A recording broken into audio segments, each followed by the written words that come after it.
Talk show দেখেন না আপনারা, যে যত সাফা মারতারে হেতে বড় টকশোদারি।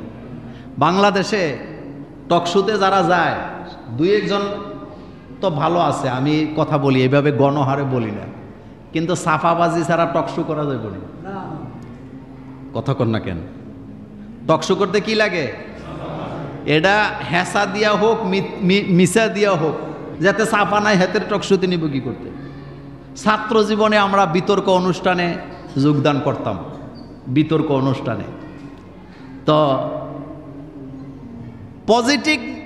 পজিটিভ নেগেটিভ দুই পক্ষে দুই দল, কিন্তু দেখা গেছে যার সাফা ভালো হেতে নেগেটিভ হোক আর পজিটিভ হোক হেতেই জিতে যায়। কিসের কারণে জিতছে?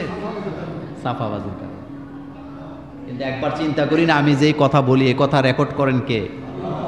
আপনি দল করেন কোনো সমস্যা নাই, আপনি দল করেন কোনো সমস্যা নাই, কিন্তু দলের অন্যায়কে যদি আপনি সাপোর্ট করেন আপনার বিবেক মরে গেছে। আপনার দল যদি অন্যায় করে ভুল করে আপনি ভুল বলবেন, আপনার দল যদি ভালো কাজ করে আপনি ভালো বলবেন, আপনার বিরোধী দল যদি ভালো কাজ করে আপনি সেটাকে ভালো বলবেন, বিরোধী দল যদি খারাপ কাজ করে আপনি সমালোচনা করবেন। কিন্তু আপনার দল খুন করলেও ভালো, আপনার দল মানুষের উপর অত্যাচার করলেও ভালো বলবেন, সাদাবাজি করলেও ভালো বলবেন। এটা কখনো রাজনীতি হতে পারে না, এটা ব্যবসা, এটা বিজনেস। বিশ্ব নবী ছিলেন এই মানের লোক, এই মানের ব্যক্তিত্ব, যিনি কখনো নিজের ধর্মীয় পরিচয়ে কোনো বিচারের রায় দেন নাই। হযরত ওমর রাদিয়াল্লাহু তাআলা ছেলেরে ক্ষমা করছে? কথা আসতে কয়, ছেলেরে ক্ষমা করছে? করে নাই। নিজের ছেলেদেরকে ক্ষমা করেন নাই। কি মানের শাসক ছিলেন তারা। আর আমাদের অবস্থাটা কি? আমার নিজের ছেলে যত অন্যায় করে আমার কাছে অন্যায় মনে হয় না। এত আদর ভালো না। ছোটবেলা থেকে ছেলে মেয়েরে শিষ্টাচার না শিক্ষা দিলে, কুমিল্লার ভাষায় একটা কথা বলে, ক্ষেতের ইডা কোথায় ভাঙ্গে? কথা জোরে কর না কেন? তা আপনি যে ছেলেরে আশকারা দিচ্ছেন, আপনি মনে করতেছেন আমার ছেলে যদি সন্ত্রাস হয়, আমার ছেলে যদি লাঠিয়াল বাহিনীর সদস্য হয়, তাহলে জুমুরে আমার উপরে কথা বলার আর কেউ ক্ষমতা রাখবে না। কিন্তু মন এত খুশি হইয়েন না, একদিন আপনার ছেলের লাঠি আপনার মাথায়ও পড়তে পারে। আপনার ছেলে গাড় ধরে ঘর থেকে বের করে দিতে পারে। এই জন্য আগে শাসনটা ঠিক রাখেন, নম্রতা ভদ্রতা শিক্ষা দেন, এমন মানুষ তৈরি করেন। প্রথম কথা হলো এমন সন্তান তৈরি করতে হবে যেই সন্তানকে দেখলে পরে চক্ষু শীতল হয়ে যায়। আপনার ছেলে হাফেজে কোরআন, আপনার ছেলে আলেমে কোরআন, আপনার ছেলে ভালো রেজাল্ট করছে, আপনার ছেলে নম্র ভদ্র, এলাকার লোকদেরকে সম্মান করে, এরকমের সন্তান দেখলে বাপ মার হৃদয়ের মধ্যে একটা আলাদা প্রশান্তি জাগে নাকি জাগে না? এটাকে বলা হয় কুররাতা আইন। যেই সন্তান দেখলে চক্ষু কি হয়? শীতল হয়। কিন্তু আপনার ছেলে সন্ত্রাসী করে, সাদাবাজি করে, গুন্ডামি করে, মাস্তানি করে, এরকমের লোক দেখা বাপ মার কাছে কি ভিতরে ভিতরে ভালো লাগে নাকি? লাগে না। সম্মান দুই প্রকার, একটা হলো ঈমানি সম্মান, আরেকটা হলো সন্ত্রাসী সম্মান। কথা বুঝে আসে নাই? ঈমানি সম্মান কি? বড় মাপের কোনো পিসা বুজুর্গ বা আলেম আপনাদের এখানে আসলো, তিনি মসজিদে ঢুকলো, আপনারা সবাই দাঁড়ায় ওনারে সালাম দিবেন না? জায়গা দিবেন না বসার জন্য? কেন দিছেন? এটা সম্মান, ওনার সাথে যাতে বেয়াদবি না হয়। আবার এলাকার সবচেয়ে বড় মাস্তান গুন্ডা, যে কথায় কথা মানুষের উপরে হাত তোলে, তার সাথে আপনার সাবের বাজারে দেখা, আগে আগে কি দেয়? সালাম দেয়। এই সালামটা কি সম্মানের জন্য দিছে না তার থেকে বাঁচার জন্য দিছে? এই তো বুঝতে পারছেন যে তার একটা সালাম দিয়া কোনো রকমে কাইটা যাই, যাতে তার কোনো আক্রমণে আমি শিকার না হই। তো দুইটার মধ্যে পার্থক্য আসেনি? পার্থক্য আছে। সম্মান দিলে আপনি সম্মান পাবেন। বলেন, সম্মান দিলে আপনি কি পাবেন? রুচি নাই। আমাদের দেশের সমাজের মানুষের কি নাই? রুচি নেই।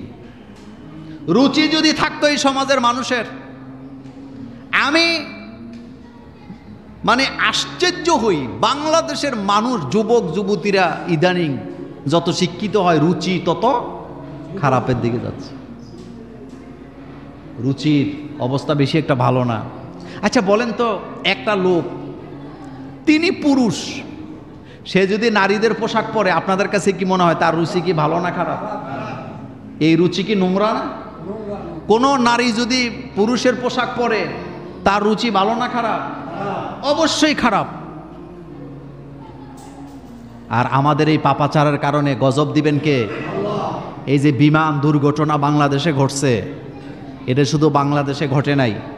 আমি আপনাদের এই মিম্বরে বসে একটা সতর্ক করি, সেটা হলো আল্লাহর গজব কিন্তু আসা শুরু হয়েছে, এবং এই গজব সিরিজ আকারে আসবে। এটা কেয়ামতের আলামত। বলেন কিসের আলামত?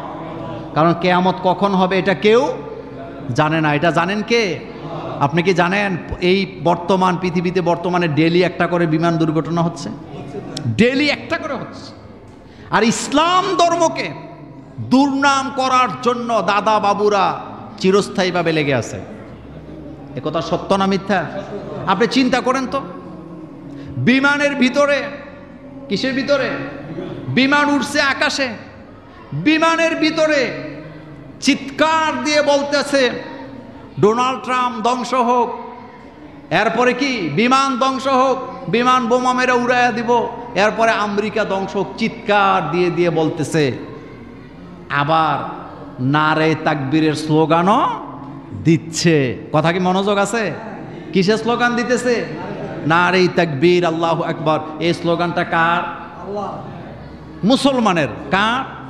জোরে বলেন কার? তো বিমানের লোকেরা তো মনে করছে নিশ্চিত কোনো আল কায়দার লোক বোধহয় বিমানের মধ্যে উঠে গেছে, কারণ আমেরিকার ধ্বংস চায়, ডোনাল্ড ট্রাম্পের ধ্বংস চায়, এরপরে ডোনাল্ড ট্রাম্পের মৃত্যু চায়, বিমান উড়াই দিব বোমা মাইরা। হেতেরে বিমানের লোকেরা ধইরা বিমান উল্টা এয়ারপোর্টে ফেরত আসছে। আসার পরে বিমান থেকে তারে যখন নামাইছে, নামানোর পরে দেখে নারেই তাকবীর আল্লাহু আকবারের স্লোগান দিছে ঠিক, কিন্তু সান্দু মুসলমানই না, যাতে একজন হিন্দু। বিমানের ভিতরে যারা ছিল তারা মনে করেছিল তার বাড়ি হয়তো বাংলাদেশে হবে, নতুবা আফগানিস্তানে হবে, নতুবা পাকিস্তানে হবে, নতুবা মুসলিম কোনো দেশে হবে। কিন্তু পরীক্ষা নিরীক্ষা করে দেখা গেছে হের বাড়ি আফগানিস্তানেও না, বাংলাদেশেও না, পাকিস্তানেও না, সৌদি আরবেও না, কাতারেও না, দুবাইও না। সান্দুর বাড়ি কোথায়? মুদি কাকুর দেশে। শুধুমাত্র মুসলমান আর ইসলাম ধর্মকে দুর্নাম করার জন্য তাদের এই অপচেষ্টা যোগে যোগে আছে নাকি নাই?